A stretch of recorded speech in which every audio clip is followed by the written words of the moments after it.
What's happening, guys? So the reason you clicked on this video is because you wanted to find out some ways that you can make money online. But before we get into that, we need to address a huge problem. There's currently a disease that's spreading. No, I'm not talking about that disease. Symptoms of this disease include zero creativity, extreme laziness, Kevin David actually legit copied everything that I teach, and the willingness to outright plagiarize other creators that do work hard with no shame. He talks about this same exact stuff, word for word, that I have been talking about for the past year. And this disease is especially bad when it comes to giving people financial advice. I mean, you'll watch some video on how to make money. We are going to talk about the top 3 paid surveys online. And I can tell you most of the advice out there is awful. So if you're actually foolish enough to try one of these methods, So we're in $17.11, divide that by 8 hours of work, and that comes out to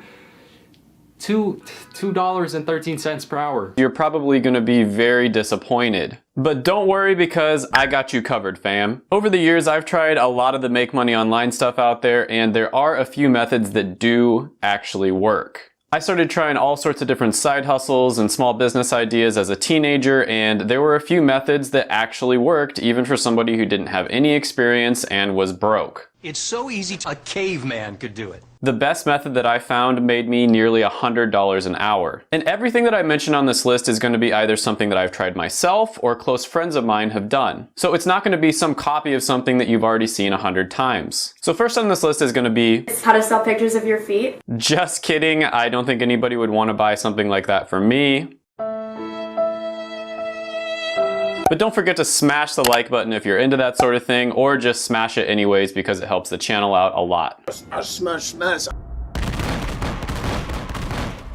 Thank you. But yeah, I'm amazed that this video has over 2 million views in just a few months. That blows my mind. But anyways, the real number 5 on the list is going to be online tutoring. Now, I actually started doing this one while I was in college, and by the time I stopped doing it, I was making over $100 an hour. So the story goes, I was in college, going through undergraduate, trying to get into pharmacy school, and there's this test that you have to take in order to get into pharmacy school. It's an entrance exam called the PCAT. So I really wanted to do well on this test, and I scoured the internet forums. I basically bought like every book there is to try to do really well on it. And there were a ton of different resources out there. Some of them were pretty good, some of them were really bad, and then there were a few that were really good. I also asked a bunch of people that did really well on the test, and some people were just naturally really smart and they were going to do well on the test anyway, so it didn't really matter what they studied. And then others were really good at researching what the best options were. And so it took me hundreds and hundreds of hours of studying and exploring and trying different things out for me to find what the absolute best option was, and this one was so much better than anything else out on the market. It wasn't even funny. And for the 0.01% of my audience that's actually studying pharmacy, it's Dr. Collins' PCAT Prep. Seriously, this guy, Dr. Collins, must have an inside guy that writes the questions or something, because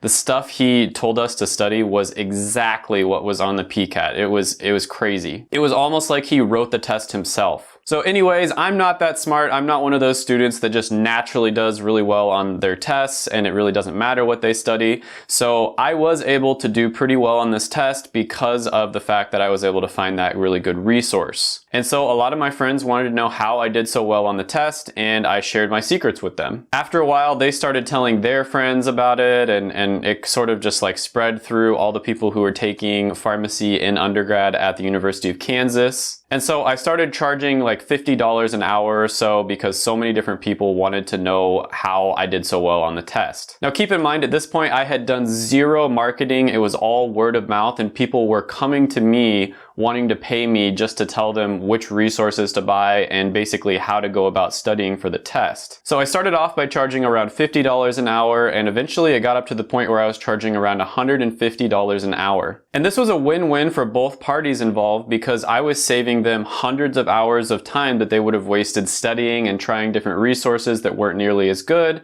and I was probably saving them thousands of dollars. A lot of companies would offer options where you would fly to a study facility for like a week, pay them several $1,000s, and they would supposedly tell you everything that's going to be on the test. But this option that I offered was much easier. You didn't have to fly anywhere, you didn't have to pay thousands of dollars, and it was getting people much better results. And on top of that, I was reinforcing my prior knowledge, which ended up helping me a lot in the future. So I was basically getting paid to get better at what I was doing already in the first place. So obviously this is going to be different from person to person. Most people watching this probably didn't go to pharmacy school, and so they can't tutor people on the PCAT, but a lot of people watching this, maybe you took a big test in high school like the ACT or the SAT and you did really well on that. Or maybe you're just really good at some random subject that a lot of people aren't that good at, like math for instance. The general rule here is the more specific the better. So a specific thing that you're good at, like a specific test or maybe a specific type of math that you can help people study for, that's probably going to be more profitable for you. For instance, I know medical doctors that charge thousands and thousands of dollars to tutor students on how to get into medical school. The big thing here is to just be creative and think outside the box and think about what you've already spent your time doing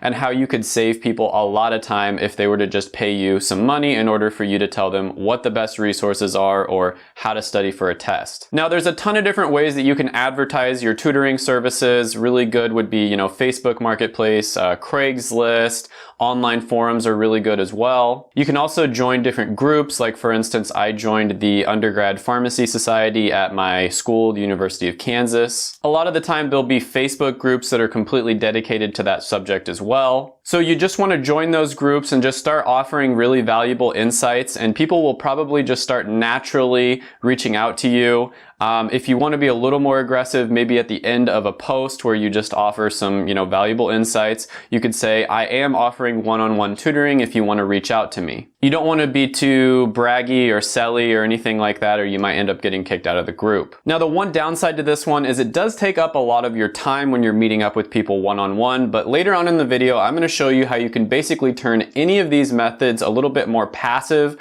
so you're not exchanging your time for money, you're more exchanging your resources or your knowledge for money, and that way you don't actually have to be there as much to help them. Number 4 on the list is going to be flipping items or online arbitrage. Now, I think a lot of people know about this one a little bit at least. You basically buy an item at a lower price and then you sell it at a higher price. And this can be an amazing side hustle if you have the cash to buy and sell stuff. So one really good tip here is always make sure that they come to you so you don't spend too much time on money or gas. So you always want to make sure that they come to a place near you, so maybe meet at a gas station that's just around the block from you. And this is whether you're buying or selling. It doesn't really matter. Either way, you want them to come to you. The only time that you'd go somewhere is if it's like maybe a really big couch or something that you have to haul, or it's just an incredible deal that you can't pass up. So you want to have an estimated price that you're willing to pay for the item, and then when you get there, you want to negotiate a little bit and try to get the price down. So some items that I've personally had a lot of success with are going to be phones,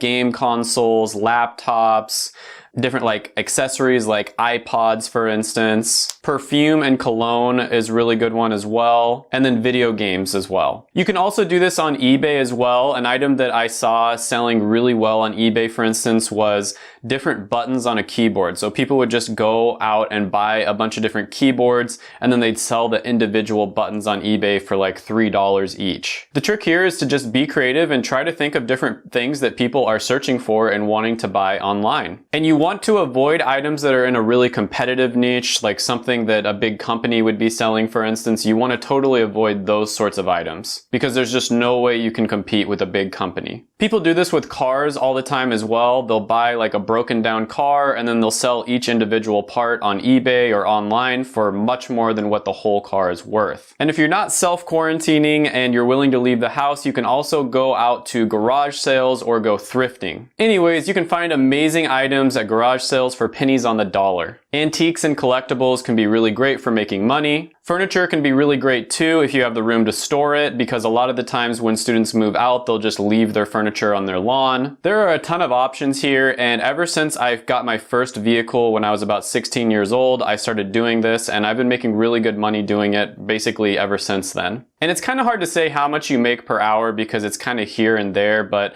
I'd say you probably make well over $50 an hour if you just do it with just the items that are are really good sellers. And a really good place to check what items are going for is eBay. You can go to eBay and then look at the completed listings tab, and then you'll get a really good idea of what items are actually buying and selling for on the open market. And then a slightly different approach is if you live in a college town. This is a huge opportunity because, like I said, when students move out at the end of the semester, a lot of them will end up leaving tons of stuff just out on their lawn or right next to a dumpster. And I know it sounds gross, like dumpster diving, but I once found a fully functional flat screen TV right outside of a frat house. When some guy moved out, he just decided to throw his TV away and it worked perfectly fine. Some guy who probably looked like this, and I looked up the price online and it was nearly $800 brand new. Thanks, Chad. Now this one can be great as a full-time gig, but it's also just really good as a side hustle as well. Something that you can do once in a while. You kind of just wait for something to fall into your lap. Don't spend too much time on it. So number 3 on this list is going to be teaching English online. So 2 really great resources for this are going to be Cambly as well as QKids, and these are ones where you can just basically get started with this. And I think this one is pretty self-explanatory, but you basically teach people that are not from the United States of America how to speak and write in English. With Cambly, you're making around $20 an hour when you first start off. With QKids, it's around $10 an hour. QKids is a little bit easier to sign up for than Cambly. And usually they just want to chat a bit, and you don't have to be like an expert in English. You don't have to have an English degree or anything like that. They basically just want to have a normal conversation with normal American or dialect, if that makes any sense, with somebody who is from the USA. Now you can start off on these websites just to get a little bit of experience, and then after you've done it for a little bit, you kind of know the ropes, you can go out on your own and charge a lot more. And I had a roommate who basically lost his job and he ended up working a side job on Cambly just to be able to pay the rent and get by. And he actually ended up loving it. He ended up moving to Asia later on and becoming a full-time English tutor. And he would basically just teach rich people's children the nuances of English and help them become more fluent in it so they'd have a better chance of getting into top American schools. And last I heard, he was making over 6 figures doing this, so it's definitely a viable option, and he didn't have any formal training as a tutor or any language degree or anything like that. It was all self-taught. Number 2 on the list is going to be online freelancing. So this is another really great one. Basically, you learn a valuable skill that people are willing to pay you money for it, and you do it on the side at first, but eventually you can turn this into a full-time gig. So many entrepreneurs I know got started doing things like this, and I've even known people who have switched careers just by starting it off as a side gig and then moving into a full-time thing. Now, there are a ton of sites out there where you can use to get started doing this. The most common ones out there are going to be Fiverr and Upwork. Now, of course, there are some skills out there that pay a lot more than others. Bitcoin developers, for instance, which is super random, are making $215 an hour on average, whereas logo designers are not going to make nearly as much. Now, the trick to freelancing is to position yourself as an expert in something extremely niche and specific. You always want to position yourself as a specialist, not a generalist. And this is the biggest mistake I see people making. By far the most common mistake is they will basically say, oh, I can do anything for you. You know, I'm a generalist. I can do anything you want in this realm. Maybe like it's making art, for instance. When you position yourself as a jack of all trades, you end up getting paid less. You can look at this with doctors or lawyers, basically any profession out there. If you are a specialist, you're going to get paid more than if you are a generalist. Generalists get paid less, they have less fun, they're less respected, they get worked a lot more, and they probably won't even get as many jobs. What you want to do is find a very specific skill that pays very well and has a lot of demand, learn how to do that skill, and then position yourself as a specialist and an expert with that specific skill. For example, if you're a photographer, consider becoming an expert on event photography specifically. If you're into online business, maybe you should consider becoming an expert on lead magnets specifically. Or maybe you got a business degree, you want to kind of switch careers, you can consider positioning yourself as an expert on pricing and strategy consulting. If you're in the computer science world, you're a programmer, consider becoming an expert on image object recognition. I think you get the point here. There are certain skills that are going to pay you over $100 an hour, and then there are others that are completely saturated. You're not going to make that much from them. And you want to position yourself as an expert and an authority on those specific skills that make quite a bit of money. Now, when you first start off, you're probably not going to make nearly as much. You have to do an amazing job for all of your clients, and then you're going to get your name out there, and there's going to be a lot of referrals and word of mouth and all that sort of thing. Now, number one on the list is very similar to freelancing, but in my opinion, it's even better, and that's consulting. Now, there are a lot of similarities here. Just like with freelancing, you're going to want to become an expert or a specialist on something that has a lot of demand and pays very well. Now, with freelancing, you would start off by doing most, if not all, of the work yourself. This is what's known as a done-for-you business model. And it's extremely time-consuming and also can make you very tired because it's probably very hard and repetitive work. And so for that reason, it's not quite as good as consulting, in my opinion. Now, with consulting, it's more known as a done-with-you business model. And the reason for that is because you would be telling clients how they can do something for themselves. And because of that, it's much more scalable than freelancing because you're not going to be doing most of the work yourself. And with all of the different ones that I've listed, all 5 that are on this video, you want to try to move towards more of a done-with-you business model whenever possible. Now, there are several different ways of doing this. Some consult purely just over the phone, or they consult over a Skype session, and they're charging, over $500 an hour a lot of the time. And then others already have pre-prepared packages where they teach people exactly what they're looking for, and that way you don't have to spend hardly any time at all. So they might make a manual or a video course or a program or something along those lines. And then so the client would study it on their own, and then any questions they're confused with or anything like that, they would either email or call the consultant. This takes up even less time, and so it's even more scalable. Now, a great place to start with this would be on a site like clarity.fm. Nate O'Brien, who's a really cool guy and a fellow YouTuber here in the finance niche, charges almost $17 a minute to consult with people on his clarity.fm. And that comes out to over $1,000 an hour. He consults with people on how to grow their YouTube channel in the finance niche. You see what I mean here? Very, very specific.